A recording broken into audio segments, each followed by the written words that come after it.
Hello என்னம்மா காட்டுல இருக்கிற மரம் எல்லாம் வெட்டிடலாண்டா வாடா. தைரியமா வரேன். மூந்தா காட்டுல மாமா மரம் வெட்ட கூப்பிடுறாங்கடா, வாடா போலாம். சரி வாடா போய் மரம் வெட்டலாம்.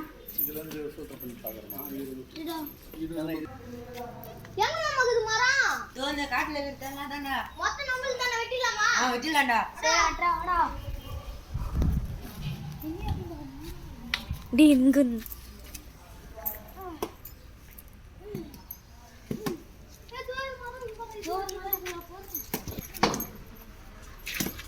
போறோம்.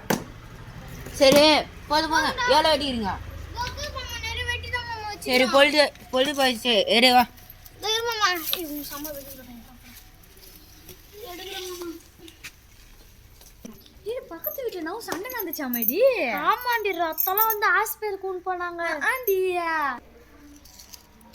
நீ போலியாடி அந்த சண்டைக்கு? அங்க பாரு என் தம்பி வந்துக்கிறான். டே கண்ணா, இன்னைக்கு தானே உருப்படியா வெறிய தந்துக்கிறேன். போய் விளையாடுறா, உனக்கு சாப்பாடு செஞ்சு தரேன். சரிடா சரியா? சரிக்கா. சரி நான் உனக்கு சாப்பாடு செஞ்சு வைக்கிறேன், போய் விளையாடு. சரி வாடி நம்ம போலாம். டே தம்பி, இதுக்கு மேல தினந்தோறும் மத்தல வெட்டிடுவாடா. நான் சாப்பாடு எடுத்துட்டு வந்து தாடா. நான் மாமா ஃபோன் பண்ணி சொல்றேன், காட்டுல இருக்கிற மத்தெல்லாம் வெட்ட சொல்லியா?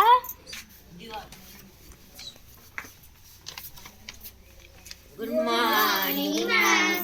Good morning sit down. Thank you ma'am. இன்னைக்கு வந்து சில்ட்ரன்ஸ் டே, அதனால தான் உங்கள் யாரும் நான் பேக் எடுத்துகிட்டு வரலான்னு சொல்லிட்டு சொன்னேன். சரிங்களா? இப்போ வந்து நான் ஒரு குட்டி தலைப்பு மட்டும் எடுத்து என்ன பண்ண போகிறோம், இயற்கையை பாதுகாப்போம். அந்த தலைப்பு மட்டும் எடுத்து உங்களுக்கு சொல்லிக் கொடுக்கலான்னு தான் வந்தோம். அதில் நம்ம என்ன பார்க்க போகிறோம்னா, செடி கொடிகளை முதல்ல நீங்கள் வந்து செடி கொடிகளை பாதுகாப்போம், நெகிழி எல்லாம் ஒழிப்போம்.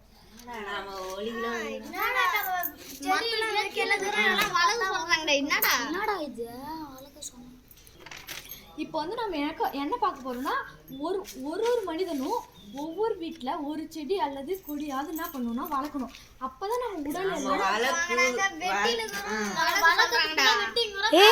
ஆண்டா நம்மெல்லாம் மரத்தை வெட்டினுக்குதோம் நாடா இவங்க. சிறிது நாட்களுக்கு பிறகு இயற்கையை அழித்ததால் மனிதர்கள் படும் வேதனைகள்.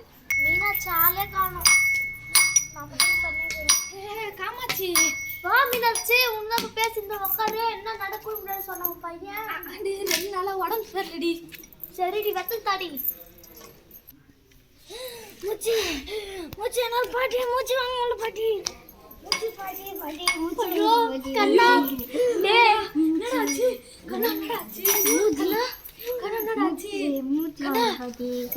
மரத்தெல்லாம் வெட்டிட்டீங்களடா. நல்லா அந்த மரத்தை கூட வெட்டிட்டு இப்ப சுவாசிக்கிறதுக்கு நல்ல காட்டு நாம இப்ப தவிர்க்கிறோமேடா. டே மரமே, இப்பதான் தெரியுதா இப்பச்சும் மரம் வளர்க்கணும்னு. ஐயோ என் பசங்களுக்கு பசிக்குது. ஐயோ பசிக்குது பாட்டி, பசிக்குது பாட்டி. ஐயோ இந்த வயலெல்லாம் செயற்கை உரத்தை போட்டு இப்படி எல்லாத்தையும் வீணாக்கிட்டீங்களேடா. அப்புறம் எப்படி அவங்களுக்கு சாப்பாடு கிடைக்கும்? ஒரு புல்லு பூண்டு கூட நீங்க வைக்கலையேடா. அப்புறம் எப்படிடா வளரும்? எல்லாத்தையும் எரிச்சிட்டு இப்படி பண்ணிட்டீங்களேடா.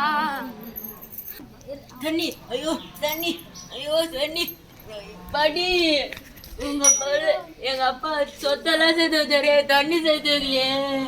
ஐயோ டே, ஏரி குளங்கள்ல நெகிழி பொருத்தம், கழிவினை சேகத்தோம், ஏரி குளங்களை ஆக்கிரமிச்சு வீடை கட்டுட்டோம். இதெல்லாம் இந்த எப்பறாம தண்ணி குடிக்கிறது.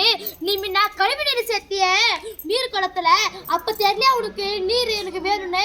இப்பதான் தெரிஞ்சுக்கினியா? ஐயோ, மூத்தோர் சொல்லும் நெல்லிக்கனியும் முதல்ல தாண்டா உங்களுக்கு கசக்கும், அதுக்கப்புறம் இனிக்குண்டா. அது மாதிரி தான் இந்த கிழவி சொல்ல மாசத்துல உங்களுக்கு கசக்குச்சு, இப்போ இனிக்குதுல. நம்ம எல்லாம் ஒன்றா செயல்பட்டு நெகிழி எல்லாம் எரிக்காம, மரத்தையெல்லாம் வெட்டாம, குளத்தெல்லாம் எடுத்துட்டு வீடெல்லாம் கட்டாம நம்ம எல்லா இயற்கையும் பாதுகாப்போம். ஜெய் ஹிந்த், ஜெய் ஹிந்த். இயற்கை இந்தியா, ஜெய் ஹிந்த்.